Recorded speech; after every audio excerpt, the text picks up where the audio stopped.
जी, अस्सलाम वालेकुम वरहमतुल्लाहि वबरकातुहू। एक दफ़ा फिर तमाम स्टूडेंट्स को आज की क्लास में खुशामदीद कहते हैं। हम चैप्टर नंबर 12 इलेक्ट्रोस्टैटिक्स के न्यूमेरिकल कर रहे हैं और इससे पहले हमने इस चैप्टर के शुरू के 3 न्यूमेरिकल्स 12.1, 12.2 और 12.3 सॉल्व कर ली हैं और इसकी वीडियो जो है वो पहले से मौजूद है। आइए अब हम 12.4 क्वेश्चन नंबर 12.4 करने जा रहे हैं। ये भी कूलम्ब्स लॉ के हवाले से है। याद रहे कि कूलम्ब्स लॉ का ताल्लुक 2 पॉइंट चार्जेस के दरमियान अमल करने वाली फोर्स ऑफ अट्रैक्शन और फोर्स ऑफ रिपल्जन से है। डिपेंड करता है कि चार्जेस अपोजिट हैं या चार्जेस सेम नेचर के हैं।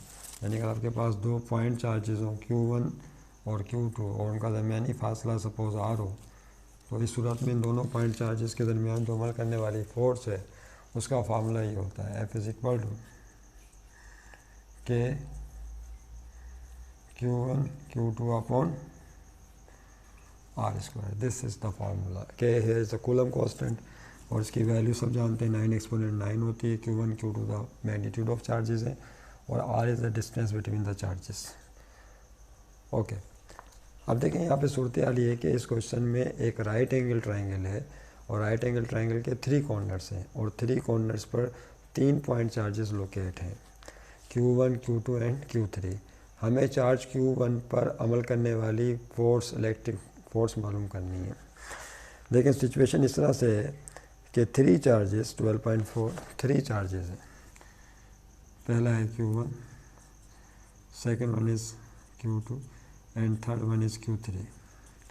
Q1 Q2 के Q1 is plus 7 exponent minus 5 plus 7 exponent minus 5 coulomb and the charge Q2 is minus 4 exponent minus 5 minus 4 exponent ये negative charge है minus 5 coulomb and the third is minus 5 exponent minus 6 coulomb minus 5 exponent minus 6 coulomb. So there are 3 point charges F1, F2 and F3.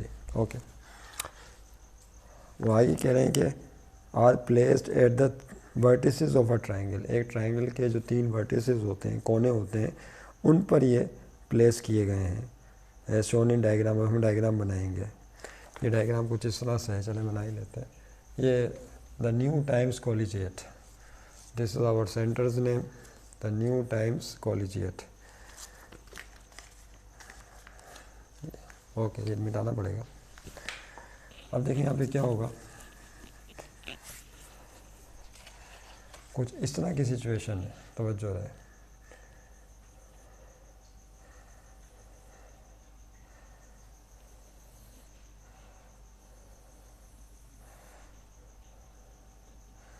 एक triangle बनाइए,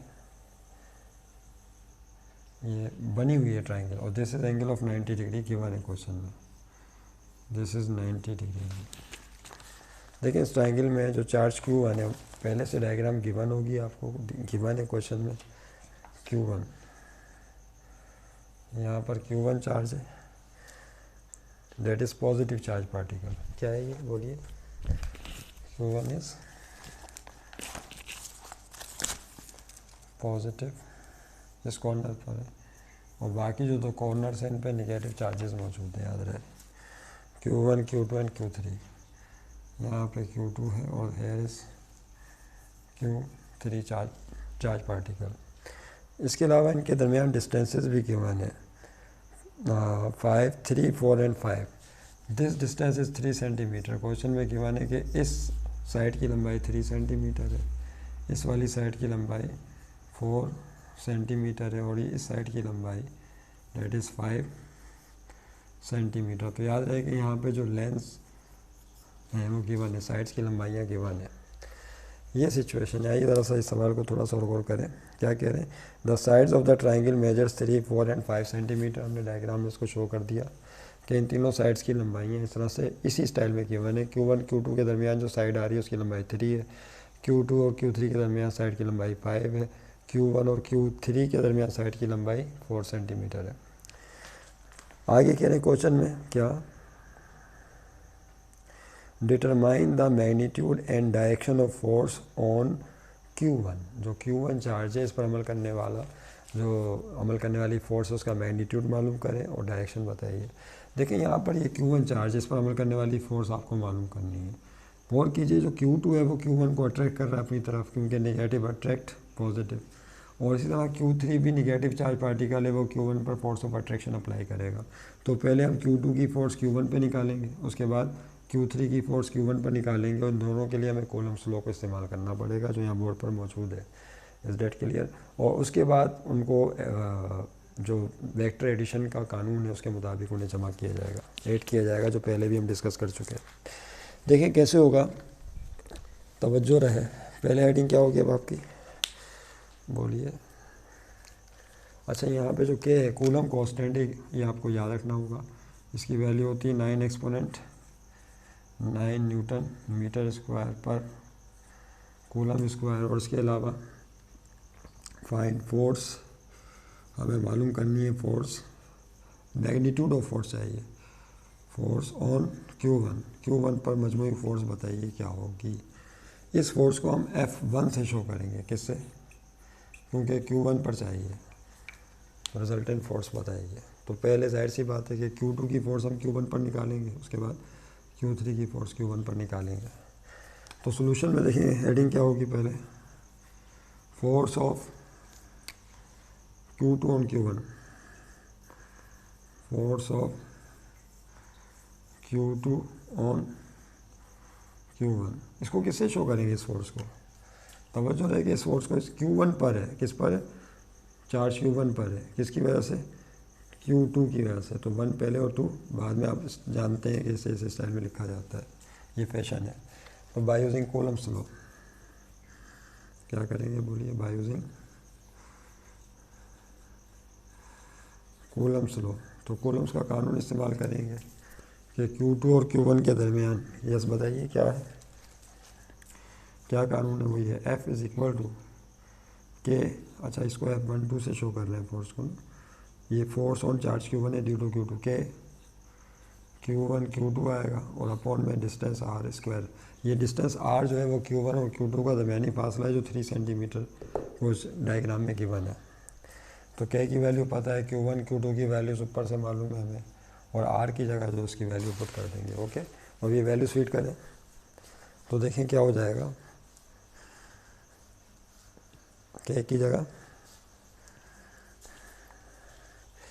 यहाँ put करते हैं, yes. तो force on charge Q1 due to charge Q2। अच्छा, याद रहे कि ये जो Q2 की फोर्स Q1 पर होगी अट्रैक्शन की, इसकी डायरेक्शन किस तरफ होगी, जाहिर सी बात है इस जानिब होगी, नहीं, क्योंकि Q2 Q1 को अपनी तरफ अट्रैक्ट करेगा। तो इस फोर्स को हम लोग किससे शो करेंगे, F12 से शो कर रहे हैं। तो के की जगह आएगा 9 एक्सपोनेंट 9 जगह आ जाएगी, नहीं हो पाएगी, यही करना पड़ेगा। तो देखिए क्या होगा, F12 के की जगह 9 एक्सपोनेंट 9 आएगा, ये Q1 की जगह 7 एक्सपोनेंट -5 7 एक्सपोनेंट -5 कूलम, और उसके बाद Q2 की जगह 4 एक्सपोनेंट। तो आप सोच रहे होंगे यहाँ पे माइनस है, तो माइनस यहाँ लगाने की ज़रूरत नहीं है हमें, ये भी तरीका होता है, बाद लोग माइनस लगा के भी सॉल्व करते हैं, वो भी ठीक है, लेकिन हम यहाँ माइनस नहीं लगा रहे, हम सिर्फ मैग्नीट्यूड निकालेंगे प्लस में, बाद में फिर रिजल्टेंट वेक्टर से फैसला करेंगे क्या जवाब आएगा। और डिवाइडेड बाई कौन है, अपॉन में, अपॉन में R स्क्वायर है, तो ये अपॉन को ऐसे लिखा, R की जगह, हाँ भाई डिस्टेंस R क्या है यहाँ पर, तो यू कैन सी कि डिस्टेंस R तो यहाँ पे 3 सेंटीमीटर है। अब इसको मीटर में तब्दील करना पड़ेगा, तो सेंटीमीटर को 100 से डिवाइड करेंगे ना, किससे, याद रहे कि यहाँ पे जो डिस्टेंस है वो 3 सेंटीमीटर है, और इसको 100 से डिवाइड करना ही होगा आपको, ताकि मीटर में तब्दील हो जाए, तो ये 0.03 मीटर आ जाएगा। तो याद रहे कि जब R की वैल्यू पुट करेंगे तो 0.03 आएगा, ऊपर कौन है इसके, स्क्वायर है। तो कैलकुलेटर यूज़ करें, इन तीनों को मल्टीप्लाई करें, फिर डिवाइडेड बाय 0.03 का स्क्वायर, ये सेकंड ईयर है, याद रहे सेकंड ईयर लेवल में आप डायरेक्ट मल्टीप्लाई करें, फिर डिवाइड करके जवाब बताएं क्या आ रहा है। तो F12 तो force on charge Q1 due to charge Q2 जब आप ये कैलकुलेट करेंगे तो ये वैल्यू हासिल होगी, सॉल्व करने पे 28,000 क्या आएगी, बोलिए, 28,000 न्यूटन आएगी। That is 28,000 Newton. ये आपने फोर्स निकाल लिया F12, यानी Q2 Q1 पर 28,000 न्यूटन की फोर्स लगाएगा, अंदाज़ा करें। पॉइंट चार्ज और फोर्स इतनी ज़्यादा कशिश की। उसके बाद देखिए अब क्या होगा, अब हम Q3 की फोर्स मालूम करेंगे किस पर, Q1 पर, क्योंकि हमें Q1 पर फोर्स चाहिए ना दोनों की।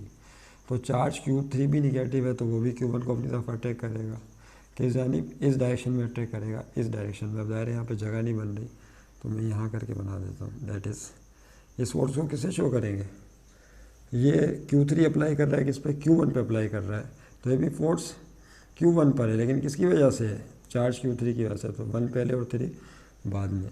तो अब हेडिंग होगी फोर्स ऑफ, पहले Q2 ऑन Q1 निकाला था, अब होगी force of Q3 on Q1, यानी यहीं पे देखें, मैं तो इसी में चेंज कर रहा हूँ, Q3 ऑन Q1, इसको F13 से शो करेंगे। दोबारा कूलम लॉ इस्तेमाल करेंगे। अब देखिए जब कूलम लॉ इस्तेमाल करेंगे तो यहाँ पे 2 की जगह 3 आ जाएगा और यहाँ पे भी 2 की जगह 3 आ जाएगा और अपॉन में R मौजूद है।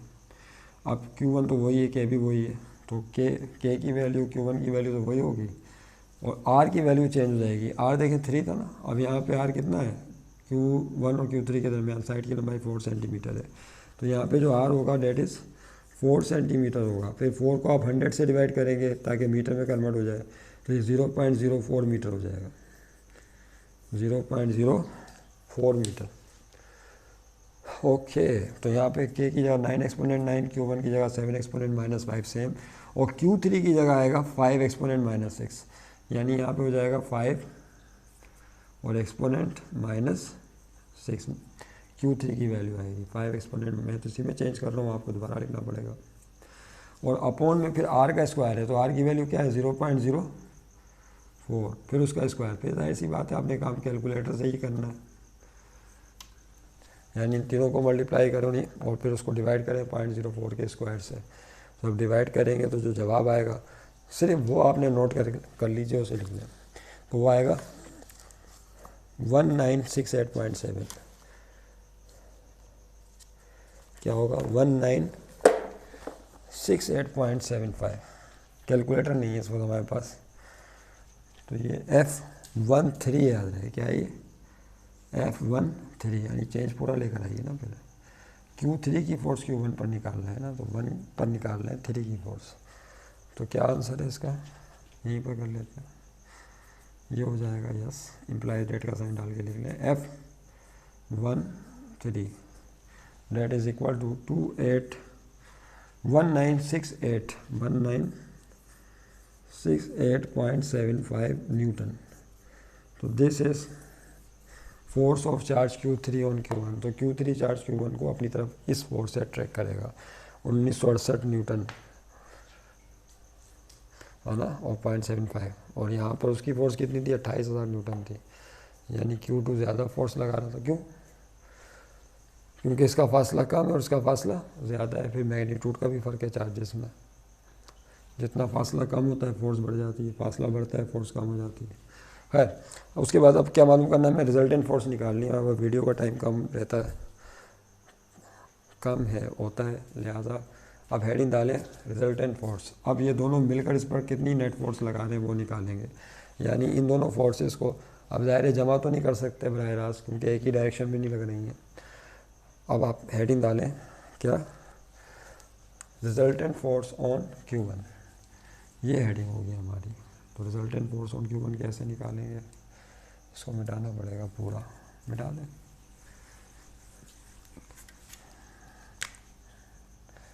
क्या हेडिंग होगी अब, रिजल्टेंट फोर्स ऑन Q1 पर जो मजमूई कुव्वत है उसके लिए जाहिर सी बात है आप फार्मूला इस्तेमाल करेंगे, वेक्टर लॉ इस्तेमाल करेंगे। द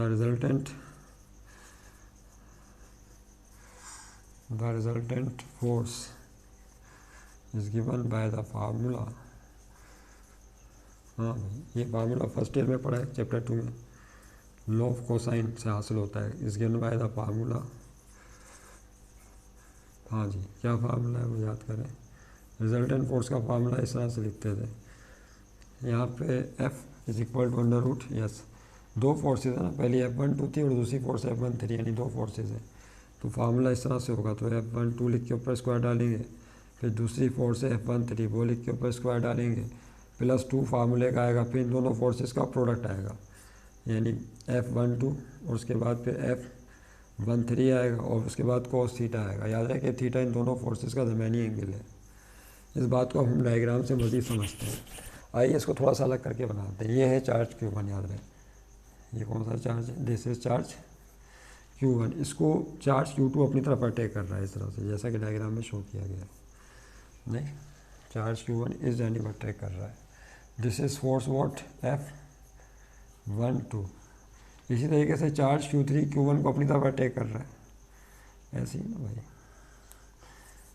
फिर जगह तंग हो रही है, इस तरह से सूरत हाल है।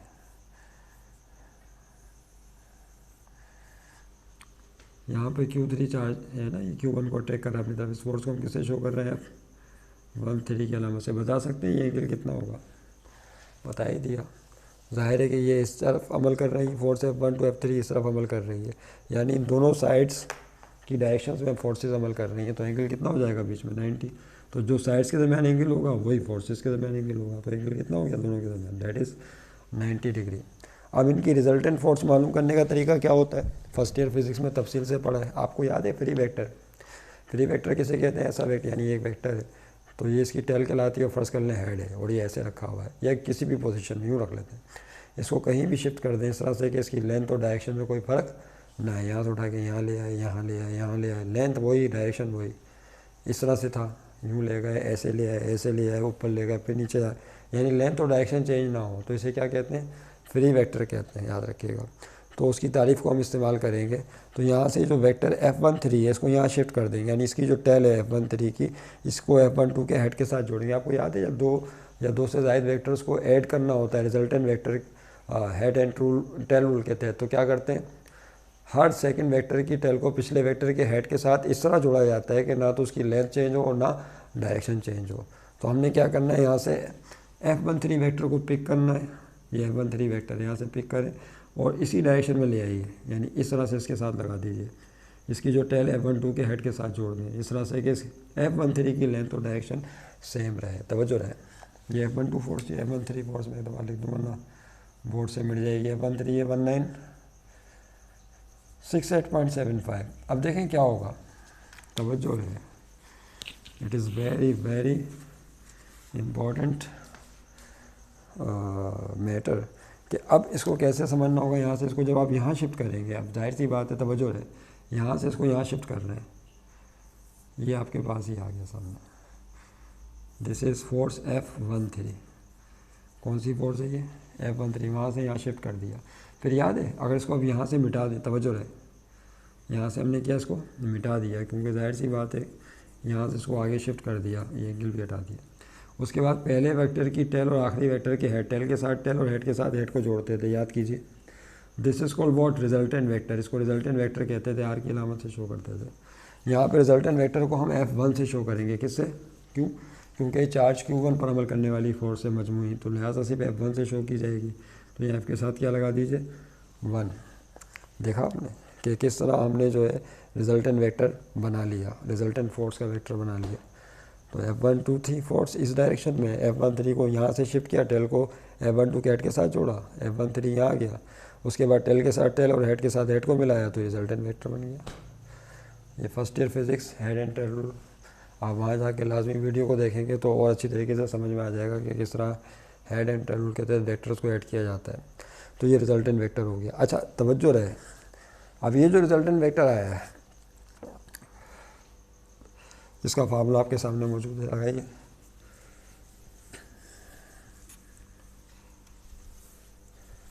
यस, तो F1 इज इक्वल टू क्या हो जाएगा, देखिए अंडर रूट F12 की जगह क्या आएगा 2800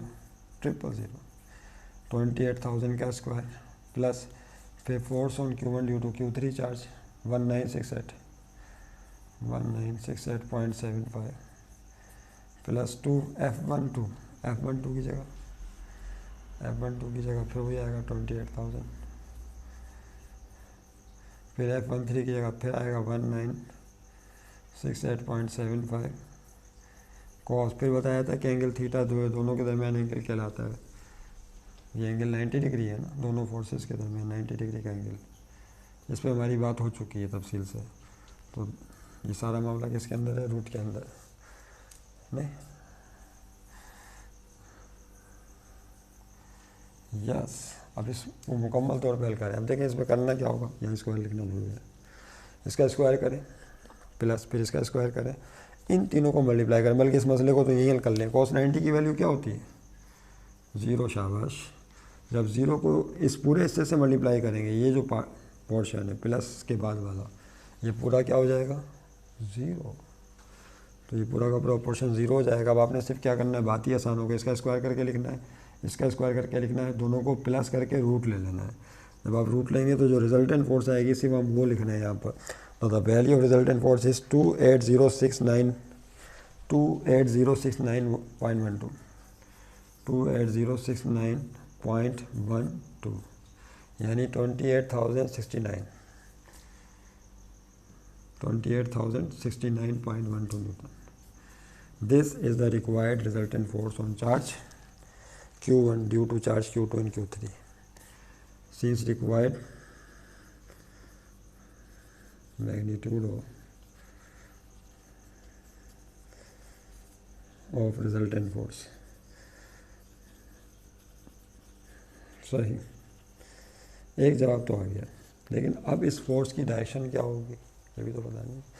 तो याद रहे कि ये जो फोर्स है हमें वो डायरेक्शन बतानी थी इस F12 इस साइड के साथ बतानी थी। ये जो साइड नज़र आ रही है आपको 3 सेंटीमीटर वाली साइड, सवाल में उन्होंने पूछा है हम 3 सेंटीमीटर के साथ बताएंगे।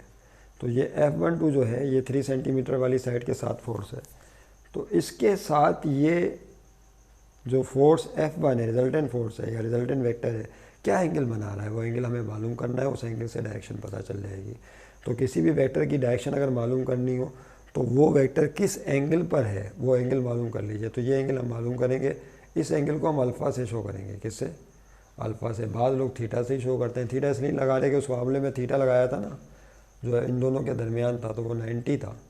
तो कहीं ऐसा नहीं होकर परेशान हो जाए, इसलिए हमने यहाँ पर जो रिजल्टेंट वेक्टर F1 है, रिजल्टेंट वेक्टर जो इस पर अमल कर रहा है, हम इस साइड के साथ उस एंगल को अल्फ़ा मान रहे हैं। क्या, अल्फ़ा, ताकि कन्फ्यूजन नहीं हो किसी किस्म की। तो ये जो है एंगल अल्फ़ा चाहिए। थीटा तो ये था इन दोनों के दरमियान, दोनों फोर्सेस के दरमियान 90 डिग्री का एंगल था।